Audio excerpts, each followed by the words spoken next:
Amir ji, I think it would be good if you can call me KK. Okay. So AK interviews KK. AK interviews KK. Definitely. मुझे बताइए, आप इतनी चीजें करते हैं, आपको इतनी चीजों में दिलचस्पी है, मैंने देखा आप ट्रैकिंग भी करते हैं. बिल्कुल. तो ट्रैकिंग तो खास मुश्किल होता होगा, अगर आपको दिखाई नहीं देता, डेंजरस भी होता होगा. खतरा तो हर चीज में है. अगर खतरे की बात जिंदगी में नहीं होती तो हमारे यहाँ इंश्योरेंस कंपनीज दुनिया में नहीं होती. राजमाची करके हमारी जो करजत रेंज है, वहां पे हम ट्रेक करने गए थे. तो जब मैं ऊपर पहुंचा तो उस गांव की एक बुढ़िया आई और हमारे जो पूरी टीम थी उनको बुलाया. क्या आप इस बच्चे को लेके आए, कितना बड़ा पाप किया आपने, बेचारा अंधा कैसे लेके आओगे. तो उन्होंने बताया, माँ जी आप गलत बात बोल रहे, दरअसल ये हमें लीड करके यहाँ लेके आए, हम यहाँ लेके नहीं आए उन्हें. तो उनको ये बताना पड़ा. के मुझे बताइए, आपका बचपन कैसा रहा? बचपन तो बहुत खूबसूरत था. मैं ये नहीं कहूँगा कि मेरे माँ और पिताजी को सदमा नहीं लगा होगा, लेकिन सिचुएशन को सरेंडर करना एक बात और सिचुएशन को एक्सेप्ट करके आगे बढ़ना एक बात. जी. माँ और पिताजी का ये मानना था कि हमारा बेटा उसी विद्यालय में जाए जहाँ हमारी बेटी पढ़ती है ना, शी इज साइटेड. तो उनका ये मानना था अगर मैं वहां जाऊंगा तो शुरुआत से ही मुझे इक्वल ट्रीटमेंट मिलेगी. माने अगर शरारत भी मैं करूँ तो उतनी पनिशमेंट मिलनी चाहिए, और अगर कुछ अच्छा काम हो तो रिवॉर्ड भी उतना ही मिलना चाहिए, उससे ज्यादा नहीं मिलना चाहिए. कि आप नेत्रहीन होकर भी ये चीज करते हो, नहीं. Everything should be equal. इनाम और सजा इक्वल होना चाहिए, ये आपके पेरेंट्स का मानना था. यस. दो चीजें मैं हमेशा बोलता हूँ कि डिसेबल्ड जो फिजिकली कुछ प्रॉब्लम होता है उनको करना चाहिए. एक, खुद को किसी चीज में कम मत समझना. जी. एट द सेम टाइम दो, खुद की रिस्पॉन्सिबिलिटीज भी समझना. World is not for you, don't take the world for granted. World is going to be kind and cruel to everyone and that is how it should be. ये दोनों चीजें समझनी चाहिए. बिल्कुल. और ये मैसेज मैं हर पेरेंट्स को देना चाहूंगा कि बचपन से ही you put your child into a regular school. आगे शायद आपको बहुत कुछ चीजें करने ही नहीं पड़े, आपके हाथ से, मतलब ये मैं पॉजिटिव सेंस में कह रहा हूँ, आपके हाथ से 15-16 साल के बाद वो केस निकल जाएगी. बच्चा आपके हाथ से निकल जाएगा. बिल्कुल.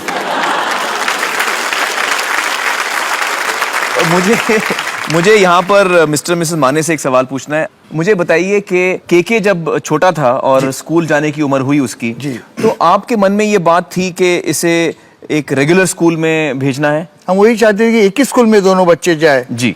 एक ही जगह पढ़े. जी. लेकिन वो मुमकिन नहीं था. क्यों? क्या कठिनाइयों का सामना करना पड़ा? कई स्कूल में गए हम लोग, इन्हें बहुत खुश होते थे, आप बहुत अच्छे पेरेंट्स है, सही वक्त पे आए हैं, आपकी सोच अच्छी है, लेकिन हमारे यहाँ सुविधा नहीं है, हम एडमिशन नहीं दे सकते, आप उसको ब्लाइंड स्कूल में डालिए. तो फिर केके को एडमिशन किस स्कूल में मिला और कैसे मिला? किंग जॉर्ज में मिला. तो कैसे मिला एडमिशन? वहाँ हम लोग रोज जाते थे कि इसको यही एडमिशन देना है, तो रोज बोलते थे हाँ कल आओ. लेकिन हम एक दिन ऐसा किया कि उनका जो ड्रेस कोड है वो पहन के लेके गए कि नहीं आज इसको यही बिठाना है. तो आपने यूनिफॉर्म पहना के वहाँ बैठा दिया. 3 इडियट्स में मैंने वो उसको बच्चे को बोलता हूँ कि पढ़ाई के लिए आपको फीस की जरूरत नहीं है, यूनिफॉर्म की जरूरत है. यूनिफॉर्म पहन के बैठ जाओ, इतनी आबादी है यहाँ पे, किसी को पता नहीं चलेगा.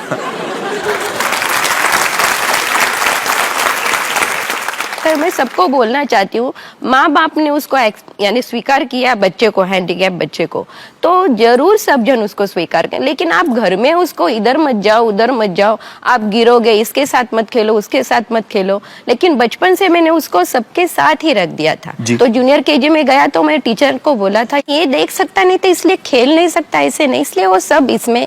जब वो स्कूल में 20,000 लड़के बच्चे पढ़ते हैं, रोज कई लोग बच्चे गिरते थे, स्टिचेस होते थे, वहाँ डॉक्टर था, तो इसको आप अलग क्यों समझते हो? इसको भी गिरने दीजिए, इसको भी स्टिच गिरने दीजिए, उसको भी दवा लगाइए. बिल्कुल, मैं I completely agree with you. ये बहुत बड़ी बात कही है आपने, बहुत बहुत. के मुझे बताइए कि स्कूल में आप किस किस्म के बच्चे थे? मैं जलेबी की तरह सीधा था मैं. तो बहुत शैतानियां करता था. हालांकि I have got best student award, I don't know for what they gave me. लेकिन ऐसा है, फॉर एग्जांपल हमारे यहाँ वही पनिशमेंट थी, अगर कोई लड़का ज्यादा न्यूसेंस क्रिएट करे लेक्चर क्लास में तो उसे लड़कियों में बिठाया जाए. और कोई लेक्चर में बोरिंग होने लग गया तो पीछे से इशारे आते थे, के कुछ डिस्टर्ब करो ना, कुछ डिस्टर्ब करो, डू समथिंग. अब मैं डिस्टर्ब कर देता था तो Krishnakant get up, go sit in the girls. वही चाहिए था. ये अच्छा आइडिया यार, मुझे यूज करना चाहिए था यार। हाँ? मुझे बताइए कि टेक्नोलॉजी ने आपकी जिंदगी किस तरह बदली है? लोग मुझे अक्सर कहते हैं यार टेक्नोलॉजी तेरी आंखें बन गई है, लेकिन मैं ये कहता हूँ कि टेक्नोलॉजी सिर्फ मेरी आंखें नहीं, it's an extension to the brain. आज मैं आत्मनिर्भर हूँ, मैं I am earning my salary, I am pursuing my research work, I am working in IIT। आपकी जो क्षमता है उसको एक अभूतपूर्व लेवल पर ऊपर लेके गई है ये टेक्नोलॉजी, इसलिए मैं उसका दोस्त बन गया। जी बिल्कुल सही। पब्लिक प्लेसेस में क्या अनुभव रहा है? अब मैं कहूंगा कि हर चीज गवर्नमेंट पे मत डालिए। आज देखिए बसेस में रिजर्व सीट्स होते हैं ब्लाइंड या हैंडीकैप्स के लिए, जी। पब्लिक उठती नहीं है, इसके लिए क्या गवर्नमेंट जिम्मेदार है? सड़क पे कहते हैं थूको मत, ब्लाइंड आदमी देख नहीं सकता है, छिलका वगैरह डाल रखा है, कोई थूक रखा है, you will slip, you might fall, आपको फ्रैक्चर हो सकता है। अब क्या 20 करोड़ जनता के पीछे 20 करोड़ पुलिस लगाओगे? ये गवर्नमेंट की responsibility, this is public responsibility. Public को खुद समझ होनी चाहिए और खुद रिस्पॉन्सिबली बिहेव करना चाहिए। बिल्कुल। पब्लिक ट्रांसपोर्ट में ये होता है कि जैसे हम अक्सर एयरपोर्ट पर जाते हैं तो उनको पता है, उनके मैनुअल्स में हैंडीकैप्स के लिए कुछ रूल्स लिखे हैं जी। तो एक एयरवेज में जब मैं जा रहा था तो उन्होंने कहा would you please wait here sir, will get a wheelchair for you. So I said मुझे व्हील चेयर की जरूरत नहीं है। No sir, it's in our manual, we have to give you a wheelchair, could you please wait here.